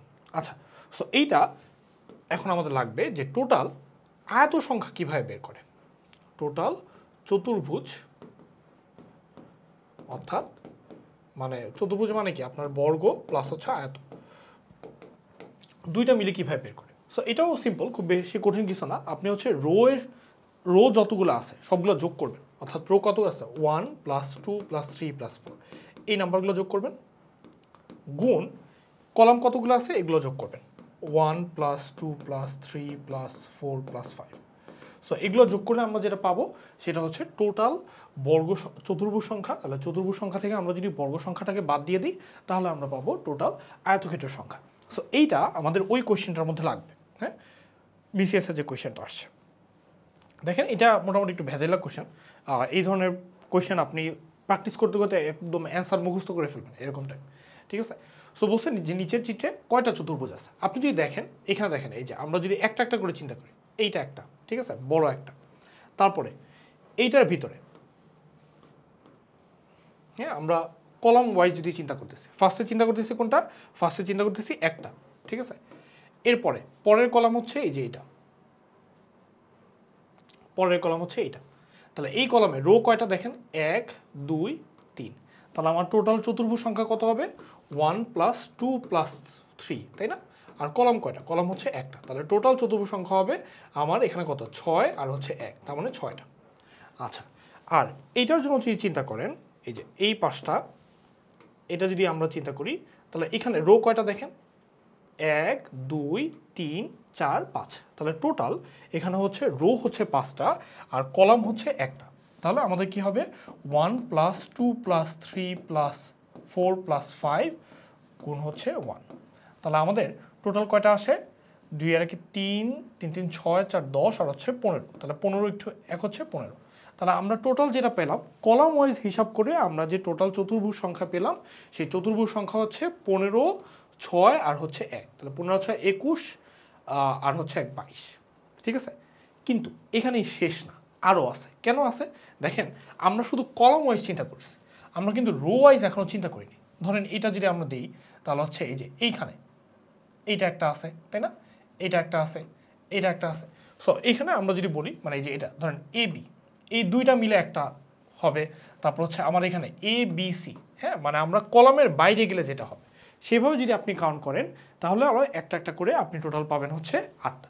তাহলে টোটাল এটা জাস্ট একটু মনেই রাখেন যে এটার অ্যান্সার হচ্ছে 30। ঠিক আছে, বাট আপনি কাউন্ট করে দেখতে পারেন। কাউন্ট করলে মানে আমরা তো বললাম যে টোটাল হচ্ছে আমরা এখানে 21টা পাই, তার মানে ওই 17 হচ্ছে না, হ্যাঁ, আর এখান থেকে আরও 8টা বের হবে। তাহলে টোটাল এখানে আমাদের অ্যান্সার হবে হচ্ছে 30। আচ্ছা, সো পরের কোয়েশ্চেনটা দেখি, আমাদের ক্লাস অনেক লম্বা হয়ে যাচ্ছে। বলছে একাধিক জ্যামিতিক আকৃতি বিশিষ্ট যে কোন নাম্বারটা এই 2 বা ততোধিক চিত্রের বাইরে অবস্থান করছে। সো এই কথাটা আমরা একটু ক্র্যাক করি। বলছে যে 2 বা ততোধিক জ্যামিতিক চিত্রের বাইরে অবস্থান করছে। তাহলে 2 বা ততোধিক জ্যামিতিক চিত্রের বাইরে অবস্থান করা মানে কি, মানে একটার ভিতরে আছে, তাই না। তাহলে আপনি যদি দেখেন শুধুমাত্র ত্রিভুজের ভিতরে আছে কে, শুধুমাত্র ত্রিভুজের ভিতরে আছে 1 আর 13, তাই না। তারপর শুধুমাত্র বৃত্তের ভেতরে কে আছে, শুধুমাত্র বৃত্তের ভেতরে আছে এই যে 4, এই যে 2, তারপর এই যে আছে 9, এই আছে হচ্ছে 11। ঠিক আছে, এই 12 কিন্তু আবার বৃত্ত আবার ত্রিভুজ দুইটার মধ্যে পড়ে গেছে। ঠিক আছে, তাহলে 4 2 9 আর হচ্ছে 11। তার মানে এখানে হচ্ছিল 2টা আর শুধুমাত্র বৃত্তের ভিতরে ছিল হচ্ছে 4টা। আচ্ছা, আর বর্গক্ষেত্রের জন্য দেখেন, বর্গক্ষেত্রের জন্য শুধুমাত্র আমার মানে সরি এই আয়তক্ষেত্রের জন্য আছে শুধুমাত্র একটা। তাহলে টোটাল বাইরে আছে, হ্যাঁ, মানে 2 বা ততোধিক চিত্রের বাইরে, অর্থাৎ একটা চিত্রের ভিতরে আছে মাত্র হচ্ছে কয়জন, টোটাল সব মিলে আছে হচ্ছে 7 জন। আচ্ছা, সো এরপরে আমরা পরের পার্টটা একটু ফাস্ট আঁকাবো। বলছে প্রাসঙ্গিক চিত্র বাছাই। তো প্রাসঙ্গিক চিত্র বাছাইয়ের মধ্যে দেখেন এটা ভেরি সিম্পল। এই কোয়েশ্চেনটা 41তম বিসিএস আসছিল। এই জিনিসটাকে কি করা হয়েছে, যে রোটেট করা হয়েছে, একটার পর একটা অল্টার করে আসছে। এটার সাথে সম্পর্ক এটার সাথে সম্পর্ক এটা। দেখেন এটাকে আপনি এটা কলম হিসাবে চিন্তা করেন বা ঘড়ির কাঁটাটাকে কী করেছেন আপনি, ক্লকওয়াইজ ঘুরাইছেন, তাই না। এই যে ঘড়ির কাঁটাটা আপনি দেখেন ক্লকওয়াইজ ঘুরাইছেন, কত ডিগ্রি ঘুরাইছেন, 90 ডিগ্রি ঘুরাইছেন। এটাও চিন্তা করেন, এই যে দেখেন এটা এভাবে ছিল, এইটাকে আপনি আবার ঘুরাইছেন হচ্ছে এন্টি ক্লকওয়াইজ, তাই না, কারণ এটা 90 ডিগ্রি ঘুরেলে এইদিকে আসতো বা এইদিকে আসতো। ঠিক আছে, এটা ঘুরেছে এন্টি ক্লকওয়াইজ। তাহলে এইটা ঘুরতেছে হচ্ছে আমার ক্লকওয়াইজ আর এটা ঘুরতেছে এন্টি ক্লকওয়াইজ। তাহলে এটা অবশ্যই পরের বার ক্লকওয়াইজ ঘুরবে। তাহলে এখান থেকে আপনার ক্লকওয়াইজ যদি 90 ঘুরলে এটা কি আসবে, এটা আসবে হচ্ছে আমার ক। ঠিক আছে, আচ্ছা, তো দেখেন বলছে যে নিচের কোনটি সমগোত্রীয় নয়। আপনি যদি ফিগারগুলোর দিকে তাকান দেখেন প্রত্যেকটাই শীর্ষবিন্দু থেকে এই মাথাগুলো বের হয়েছে, তাই না। এটাও শীর্ষবিন্দু থেকে বের হয়েছে, এটাও শীর্ষবিন্দু থেকে বের হয়েছে, এটাই শুধু মাঝে বাহু থেকে বের হয়েছে। তার মানে আমরা বলতে পারি যে এইটার অ্যান্সার হচ্ছে 1। ঠিক আছে, বাট এই ধরনের কিছু কোয়েশ্চেন থাকে, যেটা 4300 আমাদের একটা কোয়েশ্চেন আসছিল একটু বিতর্কিত, মানে এক একজন এক এক রকম অ্যান্সার বলে, বাট সিমিংলি এটা মনে হচ্ছে এটার অ্যান্সার 1ই হবে। আচ্ছা, তারপর দেখেন বলছে যে নিচের কোনটি সমগোত্রীয় নয়, 37তম বিসিএস আসছে। দেখেন সবগুলোরই একটা কমন পার্ট হচ্ছে বাইরের সবার চতুর্ভুজ। তার মানে যেহেতু বাইরের সবার চতুর্ভুজ, এটা নিয়ে আমাদের মাথা না ঘামাইলেও হবে। তো এরপরে দেখেন ভিতরে কি আছে, ত্রিভুজ, তার মানে 3 বাহু, এর ভিতরে আছে চতুর্ভুজ 4 বাহু। তারপর দেখেন এটার ভিতরে চতুর্ভুজ, বাইরে কি আছে, পেন্টাগন 5 বাহু।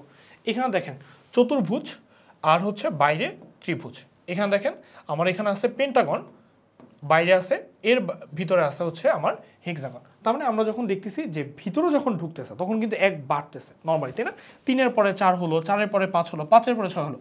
এ শুধুমাত্র হচ্ছে ঝামেলা করতেছে, সে কমে গেছে। তাহলে 4-এর পরে 3 হয়েছে, তার মানে ওকে আমরা নিব না। ঠিক আছে, আচ্ছা, তাহলে এটা অ্যান্সার হবে হচ্ছে 3। সো এটা আমরা একটু দেখবো এটা। আচ্ছা ঠিক আছে, এটা আপনাদের জন্য রাখলাম। বলছে choose the figure which is different from the rest. So দেখেন ওই যে ভর্ড করার ব্যাপারটা, ক্লকওয়াইজ অ্যান্টি ক্লকওয়াইজ ঘুরতেছে। সো এটা ওই প্রিভিয়াস কোয়েশ্চেনটার মতো, স্কিপ করলাম। ঠিক আছে, আচ্ছা, সো পরটা দেখেন বলছে যে প্রশ্নবোধক চিহ্নে স্থানে নিচের কোনটি যথার্থ। তো আমরা দেখি এই যে এটা কি হলো, এখানে যেটা ছিল এটা হচ্ছে একদম আমরা টোটালি যদি ধরি একদম 180 ডিগ্রি ক্লকওয়াইজ ঘুরে গেছে, তাই না। আবার এইখানে যেটা আছে দেখেন, এইখানে যেটা আছে এটা হচ্ছে আপনার, বা আমরা এইভাবে বলতে পারি জিনিসটা ফ্লিপ করছে। ঠিক আছে, ফ্লিপ করছে। তাহলে আপনি একটা জিনিস যদি তাকান, এটা ভরাট, এটা খালি, এদিকে খালি বা কিছু আছে। তার মানে পরেরটা আসবে ভরাটের সাথে ভরাট, আবার এটা বাদ, এর পরেরটা তো ভরাটেই কিছু হবে, তাই না। তার মানে এই খালিগুলো তো কিছু হবেই না। প্রথম কথা হচ্ছে এই দুটো তো হওয়ার চান্সই নেই। আবার এটা আছে খালি, তার মানে খালিটা হবে না, হবে কি ভরাট, যে পজিশনে থাকুক আমরা এইভাবে এটা ধরে নিতে পারি। তাহলে এটার অ্যান্সার হবে হচ্ছে এই ভরাটের। আচ্ছা, তো এরপর দেখেন বলছে যে যে নিচের অংশগুলো জোড়া দিলে কোন চিত্রটা হবে। আচ্ছা, তাহলে আমরা একটু জোড়া দিই। দেখেন এইটারে আমরা ধরেন ফ্লিপ করলাম, ফ্লিপ করলে এইখানে বসায় দিলাম, ধরেন এরকম আসলো, ঠিক আছে। আচ্ছা, আর এইটারেও ধরেন আমরা এখানে এইভাবে বসালাম, তাহলে এরকম আসবে, তাই না? মানে এই জিনিসটারে আমরা এইভাবে বসাইছি, এইটারে ধরে, এটা যেহেতু তিন মাথায় একই রকম, যে কোনো একভাবে বসাইলেই হয়। সো আলটিমেটলি এরকম কিছু আসার কথা। তাহলে এরকম কিছু আসবে বেসিকলি, এই যে আমাদের বোঝা যাচ্ছে খ হবে হচ্ছে অ্যান্সার, ঠিক আছে। আচ্ছা, পরে দেখি 28 বিসিএসের কোয়েশ্চেন। এগুলো যেহেতু সোজা কোয়েশ্চেন, আপনি চিন্তা করার খুব বেশি কিছু নাই, দেখলে বোঝা যাচ্ছে, এই জন্য আমরা ফার্স্ট আগাচ্ছি। সো এইটা দেখেন, এই যে আমরা এই দুই দিকে কানেক্ট করছি, তাহলে এইটা একটা পসিবল কেস কি হইতে পারে? পসিবল কেস হইতে পারে, আমি যদি একটু লিঙ্কিং পেন ইউজ করি, এটা পসিবল কেস হইতে পারে এরকম হতে পারে, অর্থাৎ দুইটা সোজা দাগ, দেখি আমরা দুইটা সোজা দাগ আছে নাকি, না দুইটা সোজা দাগ নাই, তাইলে কি হইতে পারে, আমরা এটাকে এইভাবে কানেক্ট করতে পারি। মানে হয় এটা সোজা দাগ হবে, অথবা এটা সার্কুলার, এই জিনিসটা সুন্দর মতো কভার হবে, ঠিক আছে, ক্যাপের মতো। তার মানে এটার অ্যান্সার কত হবে? এটার অ্যান্সার হবে হচ্ছে ক। বুঝা গেল? আচ্ছা, পরটাও দেখেন, এইটাও হচ্ছে আমাদের এই যে চিত্র ফিল আপ করতে বলছে। সো ফিল আপ করতে বললে আপনি যেইভাবে মন যেভাবে চাচ্ছে, দেখেন বুঝে যাচ্ছে এই মাথার সাথে এই মাথাটা কানেক্ট হইতো, তাই না? তাহলে এটা কানেক্ট হলে এটা হবে এইভাবে, আবার এই মাথার সাথে এই মাথা কানেক্ট হইতো, তাই না? মধ্যমা হয়ে গেছে, তাহলে এরকম দুইটা ক্রস হবে, তাহলে এটার অ্যান্সার হবে হচ্ছে ঘ। বুঝা গেল? আচ্ছা, তাহলে বলছে যে নিচে এল আকৃতি ঘরটার ক্ষেত্রফল কত বর্গমিটার। তাহলে আমরা দেখি এটা একটা ম্যাথ, নর্মালি এটা 10, এটা 10, এটা হচ্ছে 4, বলছে এল আকৃতি ঘরটা। তাহলে আপনি এইভাবে চিন্তা করেন, এটা 4, তাই না? আমরা যদি এটাকে কানেক্ট করি, হ্যাঁ, তাহলে এটা কত হবে? 6, এটা হবে 6।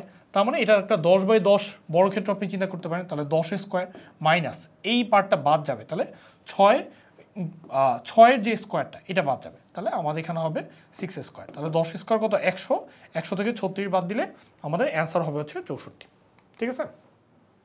আচ্ছা, সো আমরা এরপরে দেখি একটু বিন্যাস, মানে বিন্যাস বলতে আমরা বিন্যাস সমাবেশে যে বিন্যাস পড়ছি ওইরকম না, মানে এটাকে পুনর্বিন্যাস বলতে, রিঅ্যারেঞ্জমেন্ট বলা যায় আর কি, ঠিক আছে। সো বলছে কান্ট্রিকে যদি আপনি EMWLVPA লেখেন, তাহলে ইলেকট্রোরেটকে কী লিখবেন, ঠিক আছে। তা আমরা একটু দেখি যে আগে নাম্বার লেটারগুলো সেম আছে কিনা। এখানে 3, এখানে হচ্ছে 4, 7, এখানে দেখি এখানে 3 আর হচ্ছে 4, 7।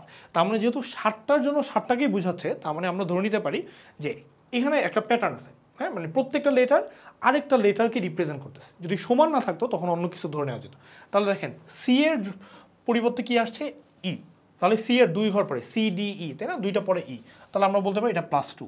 আচ্ছা, তারপর হচ্ছে ও, হ্যাঁ, তারপর হচ্ছে ও হচ্ছে আমরা জানি যে MNO, তাই না। তাহলে ও হচ্ছে আমরা বলতে পারি এম হচ্ছে ও এর 2 ঘর আগে, তাহলে এটা আমরা বলতে পারি -2, ঠিক আছে। সো আমাদের +2 -2, এখন দেখি পরেরটা কী হয়ে যায়। তারপর বলছে ইউ, তাই না, আমরা জানি STUVWXYZ, পুরোটাই লিখলাম। তাহলে ইউ এর পরে আছে হচ্ছে ইউ এর পরে ডাব্লু, তাহলে ইউ কোথায়? এই যে ইউ, ইউ এর পরে ডাব্লু, তাহলে দেখছেন এটা +2, তার মানে এটা +2 -2 +2 -2 যাবে, তাহলে এটা +2। আচ্ছা, তাহলে টি এর জন্য আছে হচ্ছে আমার এল, তাহলে টি এর জন্য এটা অবশ্যই ওই যে MNOP, পিছনে যদি আমরা যাই তাহলে ওইভাবে আসবে, তাহলে বোঝা হচ্ছে এটা +2 -2 করে আসবে। সো ওইভাবে ই এর জন্য আপনি প্রথমটা যদি বলেন EFG, ঠিক আছে, ওইভাবে আপনার ইয়েগুলো আসবে। তার মানে যে এটা জি, যে এই টাইপের কিছু একটা হবে, কারণ বাকিগুলো সবগুলো সি দিয়ে শুরু, ঠিক আছে। আচ্ছা, তারপর আপনি একটু চেক করে নেবেন। সো বলছে যে 2 × 3 এটা যদি হয় 812, কেমনে 812 হয়? দেখেন 2 আর 3 গুণ করলে কি জীবন 812 হবে না। তার মানে এখানে একটা কাহিনী আছে, এই 2 এর সাথে কিছু একটা গুণ করলে এটা আসছে। তাহলে আমরা বলতে পারি, হ্যাঁ, যে 4 × 2 = 8, তাই না, 2 এর সাথে সম্পর্ক। তাহলে 2কে আমরা বলতে পারি, 2কে আমরা হইতে পারে যে এটা 2 স্কোয়ার হইতে পারে, অথবা 2 × 2 হইতে পারে, একটা অ্যাজাম্পশন নিলাম। আর 3 × 4, হ্যাঁ, তাহলে আমরা নিতে পারবো 3 × 4। তাহলে প্যাটার্নটা কি দাঁড়ালো? আমরা যদি বলি যে প্রথমটাকে তার নিজের সংখ্যা দিয়ে গুণ করব, তাই না, সরি, প্রথমটাকেও 4 দিয়ে গুণ করবো, পরেরটাকেও 4 দিয়ে গুণ করবো, তাই না, কারণ 2কে 4 দিয়ে গুণ করলে 8 পাওয়া যায়, আবার 3কে 4 দিয়ে গুণ করলে 12 পাওয়া যায়। তাহলে অ্যাজাম্পশন হচ্ছে দুইটা ডিজিটকে, এখানে যে দুইটা ডিজিট আছে এগুলোকে 4 দিয়ে গুণ করার পরে যা আসবে এটা এখানে লিখবো। সো অ্যাজাম্পশন চেক করা যাক। তাহলে 4 স্কোয়ার মানে 4 × 4 হচ্ছে 16, 4 × 5 হচ্ছে 20, তাহলে 16 20 হইল। আচ্ছা, তাহলে বোঝা যাচ্ছে আমাদের অ্যাসাম্পশন ঠিক আছে। তাহলে 6 টাইমস 4 7 টাইমস 4, তাহলে 4 6 24 আর 4 7 28, তাহলে 24 28 হবে। তাহলে এটার অ্যান্সার হবে এটা, ঠিক আছে। আচ্ছা, সো এই তো ডান। তাহলে আমাদের আজকের ক্লাস মোটামুটি এই পর্যন্তই। আমাদের math course, mental ability course হচ্ছে শেষ। আরেকটা ক্লাস দরকার ছিল, সেটা হচ্ছে বানানো ভাষাগত দক্ষতা। সো আমি আপনাদের বলবো যে এটা আসলে মানে কোনো মানসিক দক্ষতা বা ম্যাথের টিচার আপনাদের পড়াবে না, এটা আপনি বাংলা গ্রামারের মধ্যেই আপনারা পড়বেন। এটা পুরোপুরি মুখস্থ পাঠ, এই জন্য আমি আসলে স্লাইড দেখে দেখে ওই ক্লাসটা নিলাম না। আমি আশা করব ওই ক্লাসটা আপনারা হচ্ছে বা বানানের যে কোয়েশ্চেনগুলো আসে এগুলো আপনারা বাংলা সাহিত্য এবং বাংলা গ্রামারের মধ্যে মোটামুটি পড়ে ফেলছেন। সো আমাদের মানসিক দক্ষতার ক্লাস আজকে এখানেই শেষ। আশা করি আপনাদের 46তম বিসিএস পরীক্ষা খুবই ভালো হবে। সামনে 18 তারিখ থেকে আমাদের ইনশাল্লাহ মডেল টেস্ট শুরু হবে। আমরা আশা করি আপনারা সবাই মডেল টেস্টে অ্যাটেন্ড করবেন এবং আশা করা যায় যে আমাদের প্রশ্নগুলো খুব মানসম্মত হবে এবং প্রিলি স্ট্যান্ডার্ডই হবে। সো দেখা হবে পরবর্তী কোনো কোর্সে। আল্লাহ হাফেজ।